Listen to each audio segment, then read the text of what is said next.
rapporteurs, Bernard Fieler pour les crédits budgétaires et Christian Bouillin pour le projet de loi. Bernard. Merci, Monsieur le Président. Merci, Madame la Ministre, de prendre le temps de pencher sur une partie importante quand même de ce ministère qui est l'enseignement technique agricole. Donc je laisserai après mon collègue Brouillard venir sur le projet de loi relatif à la souveraineté agricole qui sera étudié en début d'année 2025, semble-t-il. Et moi, je voudrais revenir. Alors, tout d'abord, je voudrais un petit éclaircissement, vous m'excusez, sur votre présentation. Vous parlez de plus 35 millions d'euros dans le budget. Et ça, c'est après la réduction des 18 millions du coup de rabot, parce que comme vous avez donné un coup de rabot après, je voulais savoir si vous aviez raboté avant les 35 millions ou si, au contraire, ça venait un peu en arrière. Voilà. Et donc, on parle toujours de cet objectif ambitieux de 30% d'effectifs supplémentaires d'ici 2030. Est-ce que vous êtes vraiment sûr, d'ailleurs, qu'il faille atteindre ces effectifs quand on voit, par exemple, les difficultés des jeunes qui sortent de l'enseignement agricole aujourd'hui et qui ont du mal à pouvoir reprendre une exploitation, compte tenu aussi, finalement, voilà, des regroupements de certaines exploitations, des améliorations techniques, technologiques pour... et est-ce que c'est vraiment toujours un objectif que nous devons tenir et avec quels moyens, justement, le faire? Parce que vous parlez aussi de la qualité des effectifs réduits. Donc, à effectif constant, on veut quand même accueillir des apprenants supplémentaires. On sait aussi qu'il y a des contraintes, parfois sur certaines formations, pas dépasser 16 élèves dans certaines matières. Est-ce que tout ça, c'est bien compatible avec un nombre d'enseignants stable? Et justement, je voulais savoir quelle suite vous comptez donner à l'amendement de nos collègues de l'Assemblée nationale, que vous connaissez bien, qui ont proposé, je crois, 170 équivalents temps plein supérieurs en supplément dans l'enseignement agricole. L'autre chose, je voudrais revenir sur la réforme de l'aide à l'apprentissage, parce que vous savez que l'apprentissage est un élément majeur dans l'enseignement agricole.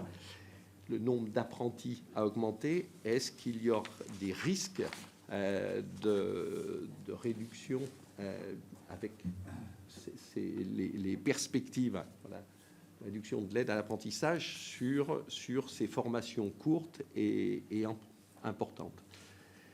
Là, on vient d'auditionner d'ailleurs le CNEAP qui nous a rappelé aussi que les charges de fonctionnement, normalement, dans les établissements d'enseignement privés agricoles, relevait de l'État et non des régions par la loi, mais que ça n'avait jamais été pris réellement appliqué. Alors on a vu que pour certains sont en grande difficulté, certains établissements, d'autres, les choses ont pu être compensées d'ailleurs par le succès de l'apprentissage. Donc est-ce que là on ne va pas se retrouver devant une impasse? Il en est de même dans les obligations, c'est sur les MFR. Vous avez revalorisé le coût de formation à 5 000 € par élève. Il y a 1 600 apprenants supplémentaires cette année. Ça fait 8 millions d'euros si on fait le calcul. Et est-ce que cela rentre dans les engagements qui sont pris? Et puis enfin, sur le pacte enseignant, vous avez dit, c'est un succès, surtout dans l'enseignement agricole. En revanche, il y a une petite... ce qui nous a été signalé, c'est l'enseignement privé. Il y a des enseignants qui ne relèvent pas, il y en a 15% qui ne relèvent pas de l'éducation nationale, puisqu'ils ont des temps inférieurs à 50%, par exemple les enseignants en langue, et ceux-là ne peuvent pas relever, pas bénéficier du pacte. Est-ce qu'on pourrait aller vers une simplification un peu plus importante, d'ailleurs comme le réclament même d'autres directeurs d'établissement, c'est-à-dire qu'on donne une enveloppe à l'établissement pour qu'il puisse répartir ses crédits pacte plutôt qu'avoir un système qui est bureaucratiquement assez lourd à gérer. Voilà, madame. Merci, monsieur le rapporteur Je vais spécial. donner, Madame la ministre, la parole. Oui, avant le rabot de 115 millions, mais vous avez noté que l'enseignement technique et agricole ne couvre pas l'intégralité du rabot demandé au ministère. Sur la question de l'augmentation de 30% d'apprenants, alors, monsieur le rapporteur spécial, vous vous demandiez si c'était trop. Monsieur le rapporteur, vous avez l'interrogation inverse. Il faut bien comprendre que 30%, c'est l'objectif pour faire du remplacement un pour un.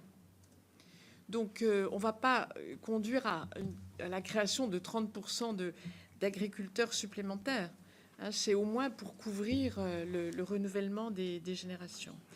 Je voulais vous dire aussi qu'à l'heure actuelle, pour la seule agriculture, on estime à 70 000 les emplois vacants. Donc le 30% n'est pas un risque, les taux d'insertion sont excellents.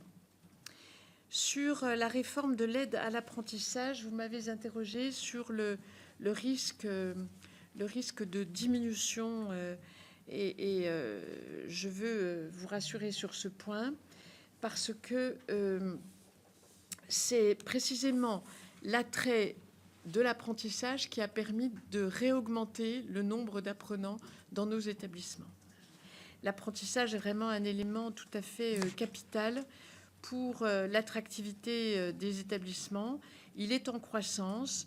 Par ailleurs, les CFA contribuent à l'équilibre financier des lycées agricoles. Le gouvernement n'envisage pas de réformer l'apprentissage en matière agricole. Il connaît une croissance continue depuis la loi pour la liberté de choisir son avenir professionnel. En 5 ans, le nombre a augmenté de 47%. Donc, le modèle de financement de l'apprentissage, bon, c'est en discussion. C'est en discussion, mais nous allons le défendre parce que c'est un facteur vraiment d'attractivité de l'enseignement agricole.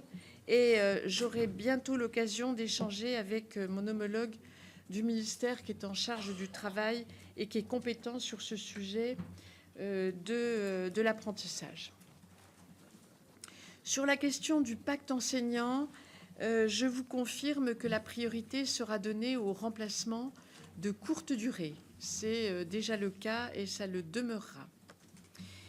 D'ailleurs, les missions de remplacement réalisées de manière volontaire par les personnels ont permis une diminution de 30% des heures de formation non assurées. Vous avez eu raison, monsieur le rapporteur, de mentionner, et c'est quelque chose de remarquable, que l'attirance pour cet enseignement est préservée. Il y a vraiment un attrait pour l'enseignement agricole. Le goût du concret, la perspective d'insertion, la dimension concrète des apprentissages avec le travail dans les exploitations. Tout cela fait que cette aventure du vivant connaît vraiment un regain d'attractivité qui est tout à fait encourageant.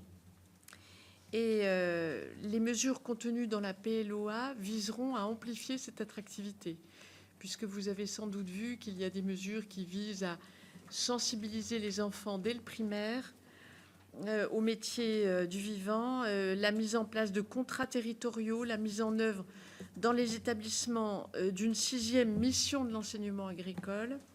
Tous ces nouveaux dispositifs vont permettre de revaloriser davantage encore l'image des métiers du vivant et de leur enseignement, dont l'efficacité en matière d'insertion n'est plus approuvée.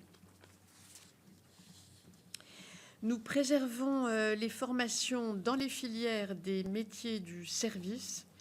D'ailleurs, plusieurs amendements de mémoire dans la PLOA ont visé à montrer combien il